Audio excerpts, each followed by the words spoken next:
Okay, hello everybody, and welcome to the Ned4C channel.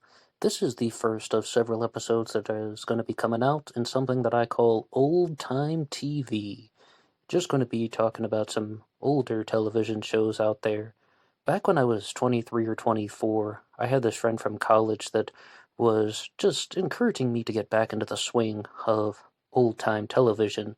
I was sitting on the couch watching some documentary about Africa, and he's all like, "Hey, do you know where you can watch Goof Troop and Big Bad Beetleborgs? I can tell you the lowdown." And I was like, dude, we're adults now. Like, why are you trying to get in touch with that stuff? And I wasn't 23 when I had this enormous connection to get back to the past the way he did. I was 33 when I had my, I guess you'd say just a fascination with nostalgia.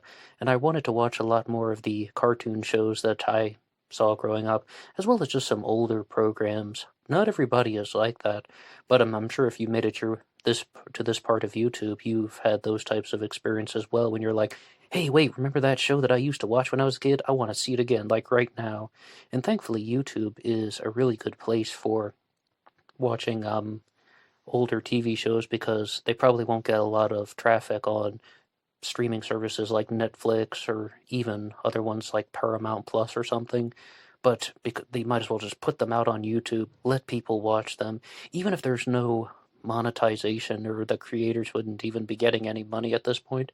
They created a TV show, make it available to the public, and at least people will appreciate the creation. So the first one that I wanted to talk about was Beetlejuice, the animated series. It's actually much older than I thought. See, I'm in my 30s now, and I watched this one as a kid in the late 90s, bordering on year 2000, maybe 98, 99, 2000, thereabouts. There must have been like reruns on Nickelodeon, because it actually started in the late 1980s. And this is a show that I truly did not understand as a kid. I mean, when we're watching television shows as a kid, especially cartoons, you're just listening to characters who talk in silly voices and they run into a wall or something and it makes you laugh. But when you're an adult and you watch cartoons that are made for kids, you catch all of these hidden details and hidden pieces of humor that kids probably do not understand at all. And Beetlejuice, the animated series, is an excellent example of that. It is an exploration of a very unusual friendship between a girl named Lydia Dietz and the title character Beetlejuice, the epitome of bizarre magical powers in a very dark and still lighthearted way.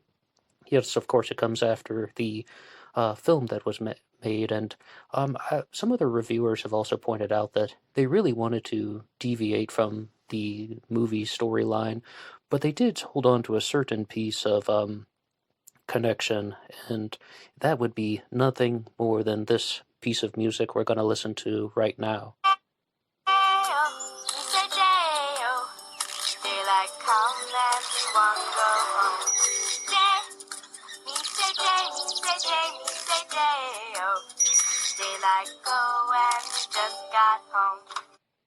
Oh my gosh, that's good stuff.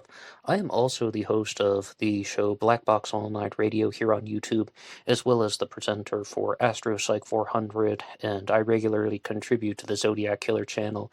And just listening to Lydia Dietz there singing that song, I was going to use that as like the bumper music, like in between commercial breaks, but then I thought, no, that's not really my creation. But I think everyone will have somewhat of a throwback to that particular scene in the movie, as well as that's from the first episode, Critter Sitters. But the show Beetlejuice put a lot of effort into the character development. You have Lydia, who is either a preteen or an early teenager, and Beetlejuice is definitely an older male figure. And even when I was just looking through the comments section or looking at what other people had to say, they're just always asking the question, do they have like a romantic angle going on between this older male figure who is out of this world literally and metaphorically and Lydia who is such a young girl? But in the first episode, they say very clearly that they are just best friends, and it's all about how Beetlejuice is trying to buy a birthday present for his best friend Lydia. So there definitely is this allusion to it, but any type of insinuation that they're anything more than friends is only created in a person's mind, like in the audience's mind. There's absolutely no direct reference to any of that behavior. Throughout the series, though, Beetlejuice develops an alter ego or like a disguise that he uses when he's in the human world, and he goes by the name Mr. Beetleman. This was the name that he used when he was a handyman slash plumber. And there's a very bizarre scene in the show when there's a house party and Lydia and Beetlejuice just walk down the stairs, which we could only expect is from her bedroom based on the way they were walking. And her parents say, "Oh, it's so nice that you brought Mr. Beetleman to the house party." And people in the comments section were also pointing it out. Isn't it weird that the parents just don't bat an eyelash about how this older man, whom they believe is a man, Mr. Beetleman, was in Lydia's bedroom? So there's no direct connection to anything inappropriate going on between Lydia and this older male figure, but anything like that is just someone's dirty imagination. And I think that the show did that in a very not exactly pushing a boundary, but more what someone said once when they're like putting your big toe on the boundary, like just getting to that level when you're not doing anything inappropriate, just barely a little bit, in such a little bit that it can't be viewed in a immoral way. Now, when I watched Beetlejuice as a kid, there were only maybe 3 or 4 things that I remembered. The first is that Beetlejuice broke the fourth wall and he would talk directly to the audience. The second is that he would refer to Lydia as Babs. And the third is that I think they had one episode where he runs for mayor, and then the joke at the end is that the election is a draw, but Beetlejuice forgot to vote in the election. And that was the first time, like, I'm just a kid, like 9 or 10 or 11 years old, and I was like, Beetlejuice forgot to vote, but he was a candidate? Oh, I never thought that candidates vote in the elections too. And that was a learning experience for me, so thank you, Beetlejuice. But with that being said, it turns out though, when I was listening as an adult, he doesn't actually call her Babs. He calls her Babes. So, I mean, that was just something I wanted to cite. But more importantly, a lot of people were pointing out about how Beetlejuice and Lydia have this very bizarre friendship where he often will do something very selfish, very um something that just allows him to be full of himself, and then that leads to a catastrophe, and then they need to try and solve the problem, and then of course there can be a learning moment when, okay, I shouldn't have done that bad thing. I wouldn't say that it's exactly trying to teach kids lessons about morality and ethics or anything, but it's more about the story has a problem and then they come to the solution, and most of the problems are related to Beetlejuice. But because it came from the late 80s, early 90s, it was what was referred to as the Golden Age animation revival. I've heard that used in a couple different articles talking about the early 90s. A revival of the Golden Age of animation. And back in the 60s and 70s, they would do so many things like make puns, clever wordplay, and just awkward situations because they couldn't do vulgar things on television, so they had to come up with different ways to make people laugh. And you can see this very clearly from Rocky and Bullwinkle, the Flintstones, the Jetsons. They would try to think of just ways to use language to make people laugh. And the show Beetlejuice uses all kinds of puns, and because he has magical abilities, he can turn himself into objects, he can turn himself into a disc and say that he's flat broke and fall to pieces, then come back together. And then later on, he can also interact with other members of his world, particularly his parents, and you learn that he has a bad relationship with them, and they can send him a postcard on an actual post of wood. they have lots of wordplay, but about the relationship with his parents. This is what a lot of people in the comments section here on YouTube have been saying, that for an animated show that was marketed to kids, they put a lot of effort into the different layers of character development. You can see how, like, the parental relationships created the characters in somewhat of a Freudian way, but that's more about Beetlejuice. With Lydia, I am tempted to put Lydia Deetz as one of my top favorite cartoon characters ever, top favorite animated characters ever, and the other ones would be Max, the dog slash reindeer from How the Grinch Stole Christmas. I encourage you to rewatch that one as an adult, you'll see what I mean. And of course, Charlie Brown, as well as, of course, others. I don't have a single favorite anything. But with Lydia Deetz, you really see that she is someone who is still a child. I mean, we're talking preteen, early teenage years, but they have to solve the problems in the episodes using Lydia's intelligence, and then you really see that she is like a capable young woman, and also the type of person who's just going to throw herself into this world of darkness and destruction, and chaos is around every corner, but she's still mostly approaching it with a sense of fearlessness. Or if there is a problem, she resorts to her own intelligence and intuition. She makes mistakes throughout the series, absolutely, but I think that it's also about showing that you can have different balances to the friendships. Beetlejuice is very selfish and chaotic, and then Lydia is very well grounded, so to speak, like down to earth, but she also is using intelligence, and she's also more empathetic. She definitely cares about other characters, particularly the wonderful Doomy, the talking car, who is not the most what's the word, intelligible, like you can't always understand what he says, but they she cares very much about the other characters.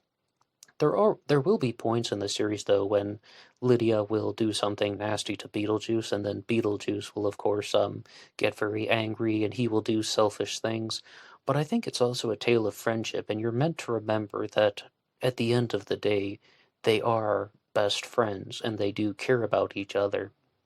But it really is an odd choice of how the show would be created, because some people would think flat out it's just inappropriate to have this young girl with this older male character. But as I said before, if there's any sort of insinuation or jumping to conclusions about that, it's all created in the audience's mind. I don't think I saw a single direct reference of them doing anything inappropriate other than just simply having a very unusual platonic friendship where Beetlejuice will do something ridiculous and then Lydia can be his more counterbalance angle, but she will do self-serving things throughout the series as well, and she also deceives her parents.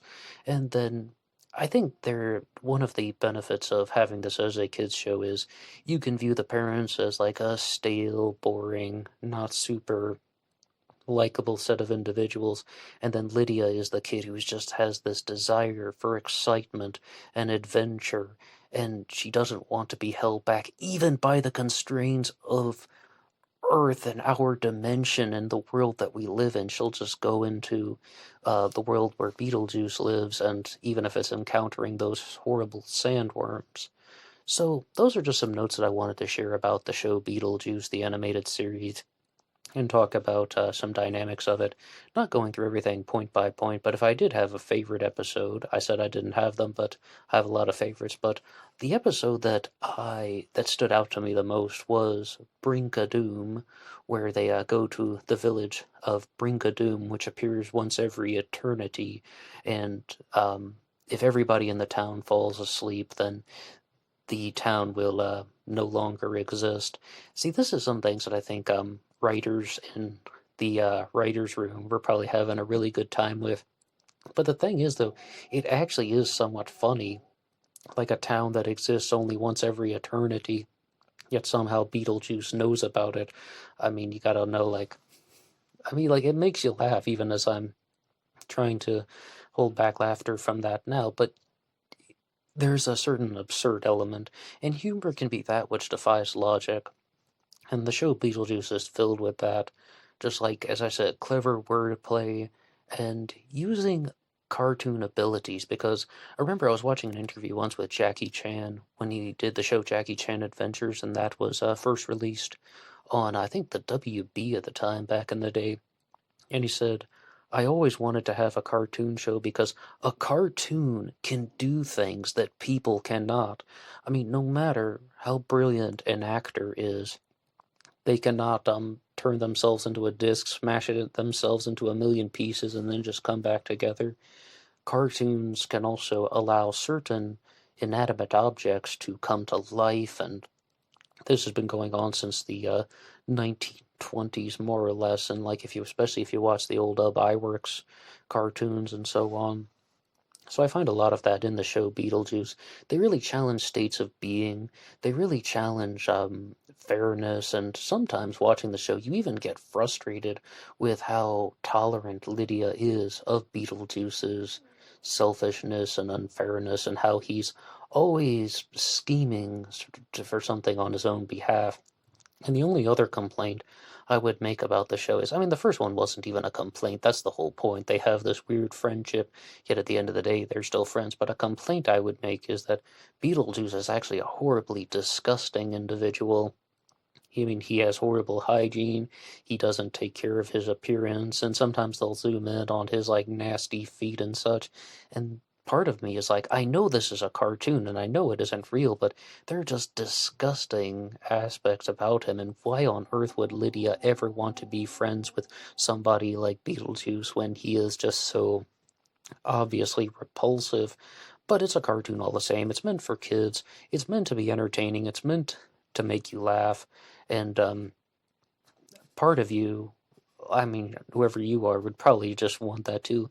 Even if you don't want to do it all the time, but you just want to be like Beetlejuice, Beetlejuice, Beetlejuice, and have this ability to interact with a force that is greater than humanity, or that can interact with anything to do with magical powers and entering some far off, distant realm and so on. Okay, well, that's my take on the show Beetlejuice, the animated series. If anybody would like to weigh in on the comments section, please feel free to do so. And you can also catch me on Black Box Online Radio, AstroPsych 400, and the Zodiac Killer channel. Lots of ways to keep in touch. And if there's an old TV show that you would like to hear about, you can drop your ideas in the comments section below. Any suggestions are welcome. And you can always hit that like button. Really helps it out. Okay, I'll talk to you guys next time.